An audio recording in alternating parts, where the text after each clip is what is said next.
Hello everybody. Let's talk about Elder Scrolls lore fans and define what lore really is and isn't.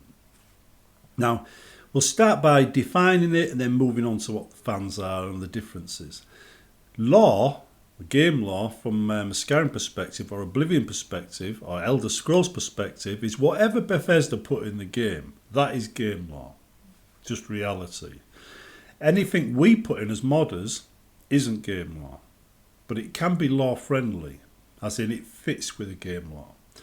The differences between one lore fan, say a forum lore fan as I call them, and a normal lore fan, is a forum lore fan will think, well, that's in the game, I want the game to feel that way, I don't want it to change. So they'll look at a room, they'll see a sword on the side, it's a modded sword, but it looks like all the other swords in the game, so it fits, they're happy. They look up, they see a lightsaber, they're not happy. That's a forum lore fan. They've got no clue the history of the sword. They've got no clue who had it before. They just like the fact it fits with the game and looks the part. A lore fan will look at it and think, it's got no history, it's got no depth, there's nothing there, it's just a sword, and will feel a bit disappointed. But you give a lore fan a sword with a history, maybe it's been owned by the Daedra or Septim himself carried it, then he'll appreciate the value of that sword even more. Now, a forum lore fan won't know that you're walking into Windhelm, that was the seat of power for the kings of Skyrim. He won't care that the Wolf Queen lived in solitude and practiced necromancy. Nor will they care that if the Wolf Queen came back, that they would be the new empress, or she would be the new empress, the new Septim. She'd be carrying on the Septim line.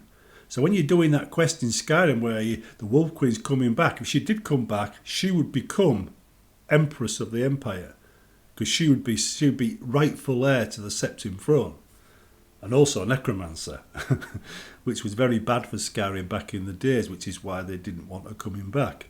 A real lore fan knows that. Whereas a forum lore fan wouldn't necessarily know that.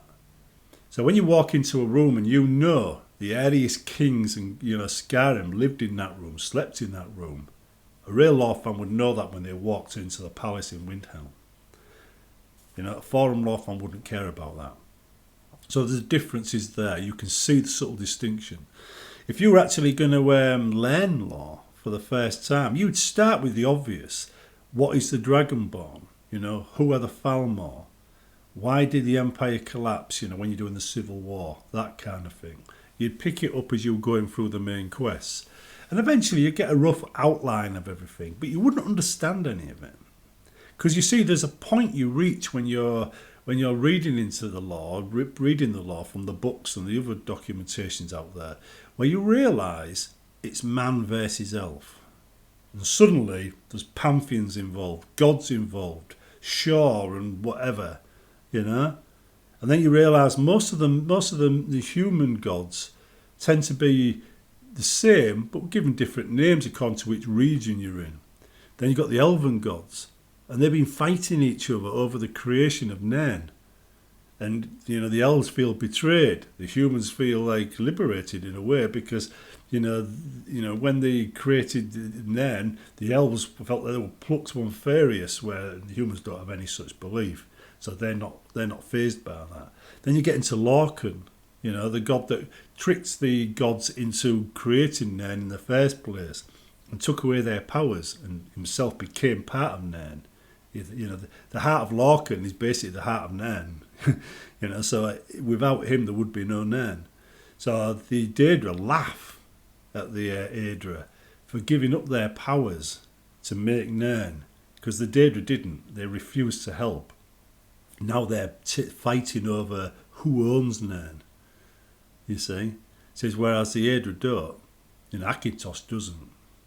It's because they're now part of it. They were created as part of Nairn. So the Aedra and the Daedra are at odds with each other. The elves and the humans are at odds with each other. Suddenly, all of this game lore means a lot more to you. You grab your sword, you leave Helgen, you're walking down, there's a dragon. That dragon fought some of the earliest humans. You learn that Skyrim was where humans first landed, on the continent of Tamriel. And that means the earliest ones were enslaved by the dragons. So it all starts to fit together. You start to understand the importance. And then you start to realise the Akaveri killed the dragons. And they were looking for the Dragonborn who could kill them permanently.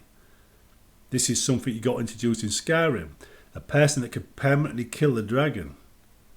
So dead, gone. You see?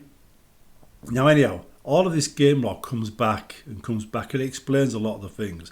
The Dragonborn itself, you're not the first Dragonborn, because you find out from the Dragonborn DLC. But there's been an awful lot of Dragonborns. And as you know, sometimes more than one in the same era. Each one of them were given a gift from Macintosh. It isn't passed down. But it is also a key requirement to become one of the emperors, of the Imperial, an emperor of the Empire, right? It's because most of these people were Dragonborn. Whether they were practicing Dragonborn or not, they were Dragonborn, So it goes all the way down to Alicia and all that lot, and even before that, I'm guessing. But the lore itself is something you pick up. It's a journey. You start down that journey by reading the odd book, playing the quests, and the more you go down, the more you know, and the more you appreciate.